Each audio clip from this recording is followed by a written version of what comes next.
los adultos mayores traducen ese gesto, digamos, como una oportunidad más para acercarnos o para que alguien de afuera nos comparta algo. Es decir, cuando uno está, digamos, en una circunstancia donde está en un lugar todo el tiempo y donde las posibilidades de salir son mínimas, o para el caso pues de la cárcel es ninguna, se vuelve muy apreciable, o hay un hecho ahí, digamos, desde lo simbólico, desde lo significativo, en que alguien de afuera llegue a darnos o a compartirnos algo. Entonces desde ahí ya digamos, se activa algo en la disposición de estas personas. Para centrarme, por ejemplo, en el caso de la colonia de Belencito, de la colonia pues de atención a la tercera edad, hay digamos muchos tipos de usuarios, porque tampoco se puede decir no, todo es un éxito, uno llega y eso no hay silla para tanta gente. Obviamente hay que empezar a jugar con los gustos, con la disposición de la gente. Cuando uno está mucho tiempo en un lugar, o cuando uno está en unos casos recluido, o en otros casos cuando uno es habitante de una colonia, digamos que no todos los días se tienen esas mismas disposiciones. Pues nos pasa, digamos, a nosotros, a ellos con mucha más razón les pasa que hay días que no quieren parar de la cama, ¿cierto? Pero independientemente de esas circunstancias, pues no quiero entrar a generalizar, pero independientemente de eso,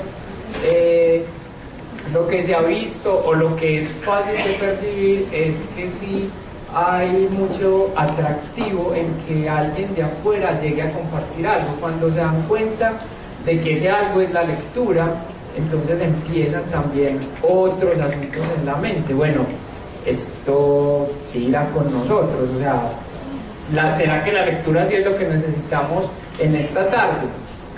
Pero de esas preguntas entonces, o mejor de todas esas inquietudes que tienen, también está esa curiosidad por participar del espacio.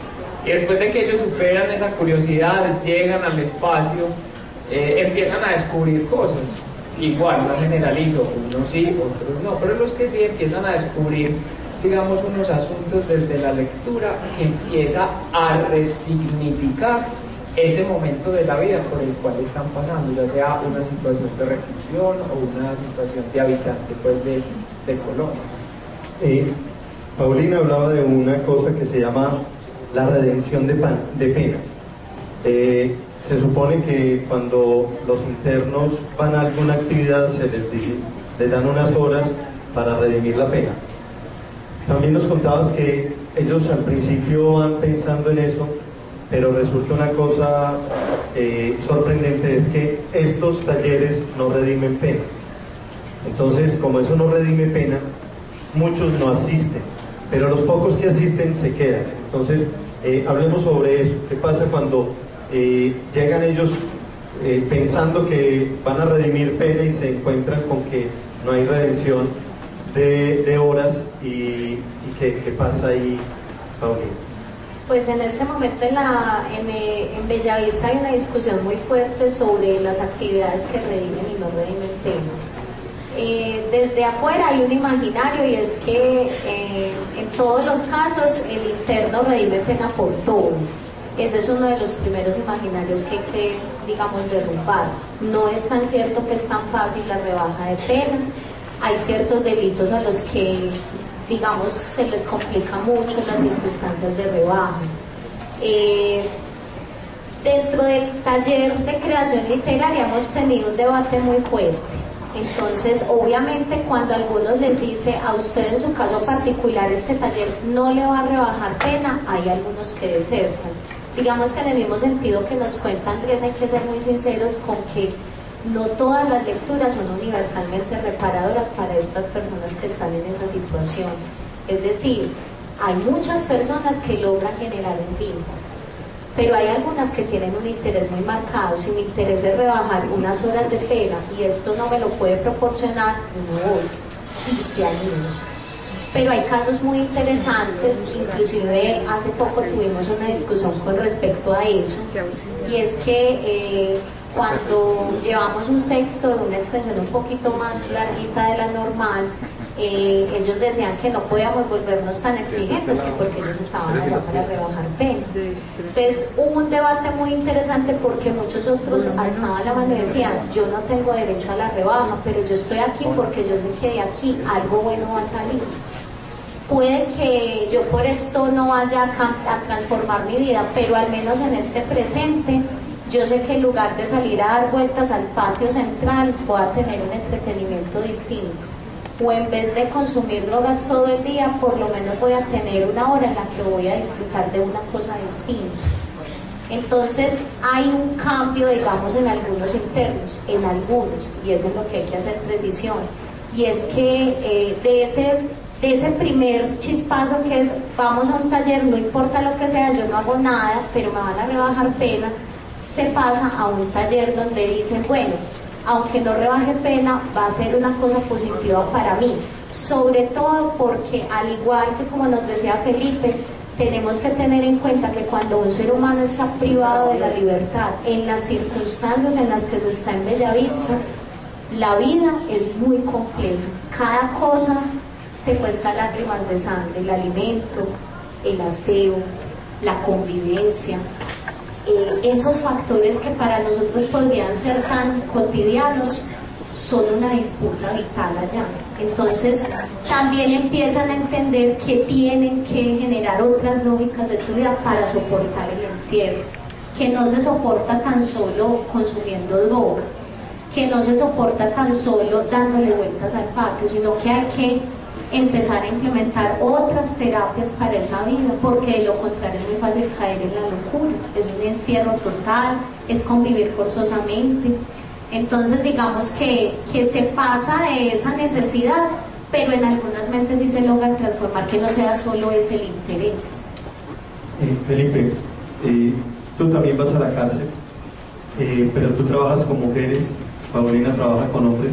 ¿Cuál es esa relación con las mujeres? ¿Asisten más las mujeres? ¿Se alejan? ¿Cómo llegan? ¿Llegan fácilmente o tan pronto se dan cuenta de que no hay redención de pena? ¿Qué pasa? Cuéntanos algo de lo que ocurre en la cárcel de mujeres en este proceso de lectura. Muy bien, bueno, primero de todo cabe hacer una aclaración. En este momento el proceso que llevábamos con la cárcel de mujeres El Buen Pastor, digamos, está en una pausa por razones externas al programa mismo. Sin embargo, digamos, el acumulado de la experiencia con el trabajo con estas mujeres, de eso puedo rescatar que, como decía Paulina, hay a veces intereses encontrados, sobre todo en esa primera etapa del proceso. Cuando las personas, digamos, en reclusión, se les ofrece este tipo de talleres, supongo pues como algo muy natural y como algo muy comprensible, lo primero que se piensa es en esa reducción de pena. Pero lo bueno o lo interesante es que descubren otros procesos que se dan ahí, por supuesto, y soy reiterativo con esto, no todas las mujeres. Pero las que sí persisten descubren entonces otros procesos que les da un taller de lectura al interior de un centro de reclusión. Por ejemplo, procesos de socialización diferente. Es que la socialización que se da en un taller donde está la palabra, donde está la lectura, donde hay otras conversaciones, donde hay alguien de afuera que nos comparte cosas, son socializaciones diferentes que tienen unos significados diferentes. Por eso, aunque el taller literario no está dentro de las actividades que redimen pena, sí está dentro de las actividades que llaman su atención para, digamos, poder tolerar, soportar, llevar o vivir la situación actual en la que se encuentran. Entonces, en esa medida en la que un taller les permite expresarse por medio de la palabra oral y de la palabra escrita sobre su situación, entonces ahí ya va a haber un elemento que va también a cambiar un poco esa mirada, digamos, terrible que uno puede tener cuando está en esa situación de reclusión. Gracias, Felipe. Acaban de llegar dos personas que nos van a acompañar acá. son Sandra Nuri Roldán, que es la promotora de lectura de la Biblioteca Escolar de Colombia, con FENALCO Colombia. Y con Sandra Nuri vamos a hablar cuál es el proceso de lectura con los niños en situación de calle y las niñas en situación de prostitución. Entonces Sandra nos va a contar eso. Pero para poder conectar lo de las cárceles nos acompaña Adiela María Cuervo, que es una de las personas que estuvo en la cárcel y les voy a contar una cosa que para mí fue maravillosa. Estuvo sindicada 7 años, 7 u 8 años, sindicada.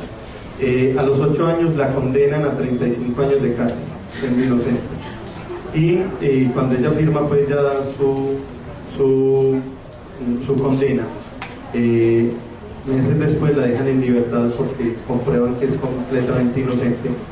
Y Adiela estuvo en los talleres de lectura y siempre ha manifestado que la lectura le salvó la vida.